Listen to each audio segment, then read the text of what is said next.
Hey there, my handsome and pretty little Cobras, and welcome back to the Cobra's Nest. For those who are new, my name is Mignon Cobra and I make minimalism videos. So today's minimalism video is actually going to be more of a money one, and that's going to be my 6 sources of income. So without further ado, let's just get into the video. Let's get it, let's go. Woo.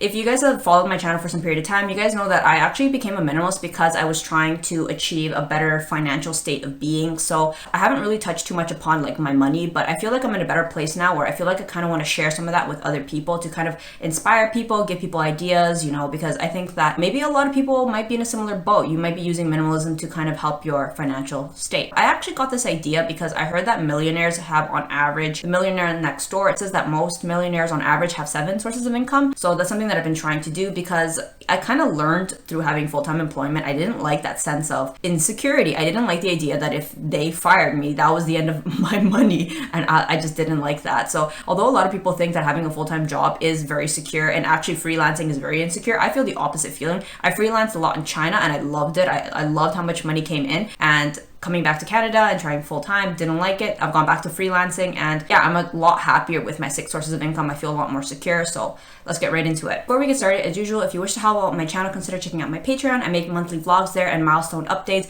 and if not, then just help me out with the algorithm by giving this video a thumbs up, a like, and a subscribe. So let's get right into the list. The first one is Patreons. Right now, I have some Patreons who do support me on a monthly basis, and I am super grateful for that because it's never like one source of income is gonna pay everything. It's usually an accumulation, and after time they will start to become more and more to the point where it covers your expenses. But currently none of my sources do that except for my active source, which we'll get into in a second. So my Patreon in some ways is, I guess, passive because my Patreons donate money to support me, and I provide them with the service of being an entertainer and an educator, so it's a combination of the two. Okay, the second one is Adsense from YouTube. So I recently got monetized. Yay, thank you everybody. We reached 1,000 subscribers, so I'm eligible to have ads on my videos and get paid for it. So I haven't made any currently. I just got monetized a couple days ago, so haven't made any, but that would actually will now become a source of income for me. Whatever I make on my channels is in some ways a form of passive income. I know that some people argue YouTubing is technically active income because you have to film it and put it on there, but if you film evergreen videos, and I've seen a lot of YouTubers say this, they still make a substantial amount of money off their old videos, not their new videos, their old videos, which have gained maybe like 1 million views, 2 million views. Money still keeps coming in years later because it's an evergreen. It's still relevant even till today. So in some ways, I mean, you made it once, you put in a couple hours, called it a day, but it continues to pay out as intellectual property for I don't know how many years. Okay, the next one is brand deals. So if you guys see, my channel has recently started having more, I guess, brand collabs or PR packages. So currently I'm at the stages where I just get sent free products. I haven't actually charged anyone anything yet, but I mean, that's how it starts, right? So it's like a slow build up, but I eventually intend to be able to charge for my services to talk about a product. Brand dealing is a fickle business. I mean, you have to be able to do these things with a sense of integrity. You don't want to recommend to your audience products that you don't truly believe in or you don't think it's going to serve them because you really only have one reputation. So I try my best to be as picky as I can with my brand deals and to reach out to companies that I believe in. So some brand deals that I've done so far, I don't know if they've been published at the time of this. There was a jewelry company that I did a collab with because you guys know that I do have jewelry and I like minimal jewelry and I like jewelry that's personalized and caters to you. So yeah, I've done a collab with a jewelry company. I've also done one with Merit, which is minimalism makeup, just makeup that's very minimal, very like in line with my branding. You want to do collaborations with brands. It's like a mutual thing, like helps them have promotion, but it also helps you in terms of like what you're advocating and staying within brand. I mean, in some ways it's kind of indirect income. I mean, I get products I was going to pay money for anyway, but I got it for free, so that saved money. So inadvertently I've saved money, didn't spend money. That's just the current state of affairs. I mean, I remember a time where I didn't even get any free PR packages.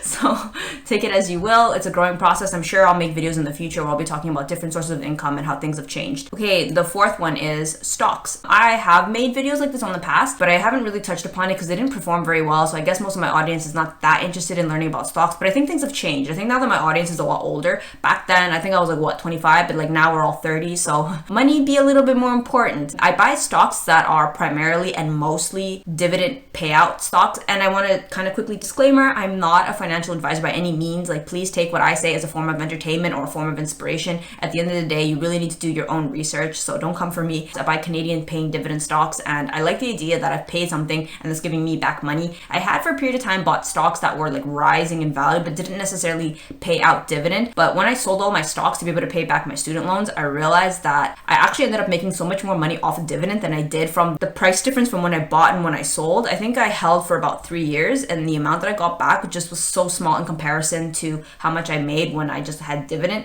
that I just kind of changed my strategy, and I'm just primarily going with dividend paying. And I got this idea from The Idiot Millionaire by Derek Foster. I'm not sure. I'll put the book up here. This book, Idiot Millionaire, it's primarily for Canadian and American stocks, but he does a very good job of explaining it, and I've just been following his model, and it's been working pretty well. So if that's something of interest to you, you can definitely check it out. Okay, number 5, my active source of income, which is tutoring. So I am a certified teacher. You guys might have seen videos of me as a teacher. So before I went to dental school, I was actually a teacher. Well, I am still a teacher. So on the side, my source of active income has been either working in private schools or tutoring students in person and online. And that is trading my time for money, and that's usually how it is in the beginning. Like, I had to start up from the ground zero. After I paid back all my student loans, I had no money, so I've kind of had to go back to working in active income and building myself up. And I think I heard like the first 100K is always the hardest, so sometimes it does make me feel a little bit sad that, like, oh man, if I didn't have student loans. Such is life, right? I hope to in the future have my other source of income, my more passive streams,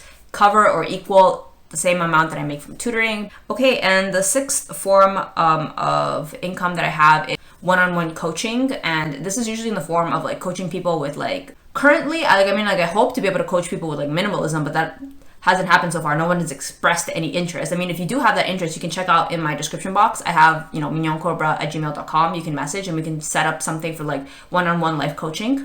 I do have like on the internet, like on Kijiji and stuff, I offer online services for coaching people on how to do YouTube videos. It seems like there's quite a market for that. I think people have kind of seen that it can be quite lucrative to be a YouTuber. I do coach people on like getting their YouTube up and running and strategies and things like that, like things that have worked. I mean, I'm not the biggest of YouTubers. I'm only 1K, but I do feel that like I did grow my channel from 800 subscribers in a year and a half. So I mean, like, I'm doing something right, and I figured I might as well monetize my skill.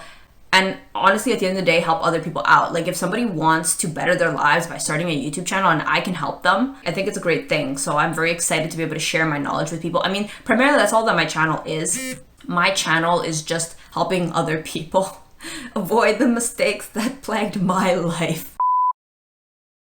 Those are my 6 sources of income. I hope that this could have inspired anybody. Yeah, I think honestly the sky's the limit. Don't close your doors. Try to be creative, see what other people have done, and create different sources of income, because I think, like, who wouldn't want more money in their pocket at the end of the day? Okay, thank you so much for having taken the time to watch this video, and I will see you guys in the next one. Thanks for watching. Bye!